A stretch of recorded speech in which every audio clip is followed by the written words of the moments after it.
Ouais, je suis avec Laurent Parra, le directeur général du CFA BTP des Hauts-de-France. Merci d'être avec nous aujourd'hui, de nous accueillir.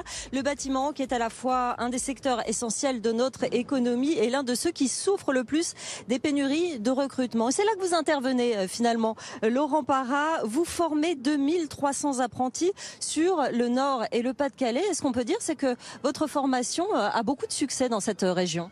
Oui, nous avons plus 53% de croissance en 3 ans et nous formons du CAP au BTS et aujourd'hui il y a une forte demande et nous mettons tout en œuvre bien évidemment pour attirer nos jeunes sur les métiers du bâtiment. Alors justement, ces métiers du bâtiment, vous formez à tous les métiers du bâtiment. Est-ce que vous pouvez nous en donner quelques-uns? Quels sont-ils dans les détails?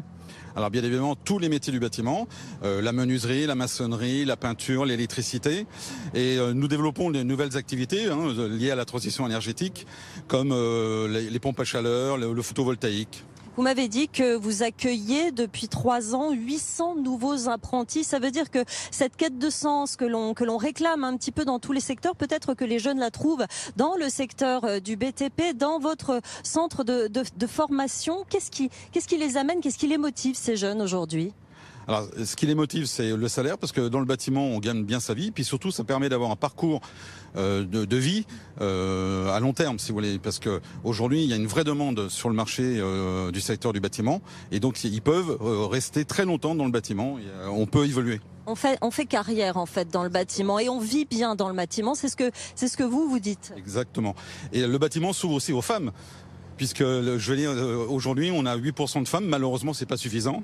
On fait tout notre possible avec nos fédérations du bâtiment, qui est la FEB et la CAPEB, pour pouvoir attirer les femmes sur les métiers du bâtiment. Alors justement, vous l'avez dit, le bâtiment est en transformation permanente, notamment à cause ou grâce à la transition écologique, à ce qu'on demande aujourd'hui.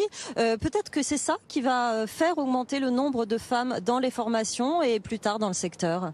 Disons qu'il faut rénover énormément de bâtiments aujourd'hui. Et donc, à partir du mois de janvier 2023, par exemple, les passoires thermiques ne pourront plus être louées aux particuliers. Donc, voilà. Donc, on est obligé vraiment de faire la transition énergétique.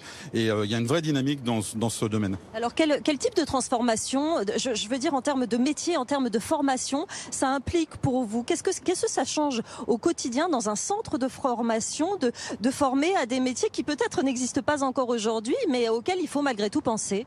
Alors, nous sommes bien évidemment à l'écoute du marché et de nos entreprises. Donc, en fait, on adapte notre offre de formation en fonction des besoins des entreprises.